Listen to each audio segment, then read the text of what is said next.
Hi guys! So today magluluto ako ng pasta with the fresh basil sauce. So, meron ako ditong fresh basil. Saka itong pasta. So konti lang naman yung lulutuin ko for one person. And then meron akong konting hipon. So 6 pieces lang siguro yun. So pakukuluan ko muna itong pasta. Yung tubig nilagyan ko siya ng salt at saka ng oil. So, habang niluluto yung pasta, so, gagawa muna tayo ng sauce. So, yan. So, yan yung basil, yung fresh basil niya.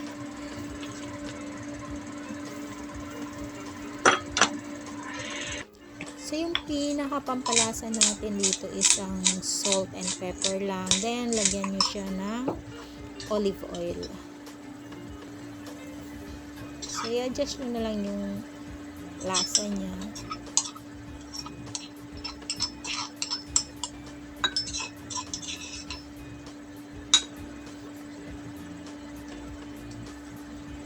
Pag may blender kayo, mas madali. Pero since wala naman kasi akong blender na gagamitin, kaya mano-mano ko siya talagang dinudurog hanggang sa maging paste siya. So, ayan, okay na to. Enough na tong sauce ko. Kasi konti lang naman yung gagawin ko.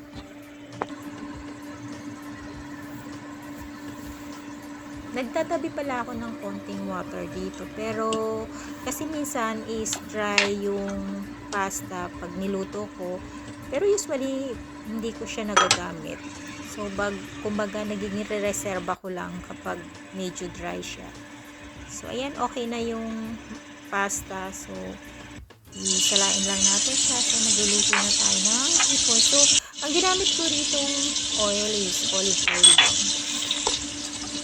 Then, lutuin na natin yung hipon. Saka, lagyan natin siya ng garlic.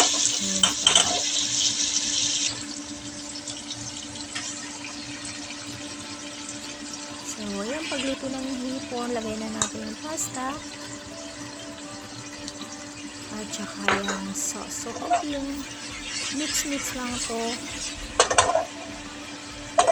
Kasi luto naman na yung pasta niya. Kaya, i-mix lang natin siya. So, ayan guys. Lalagay na natin siya sa serving plate.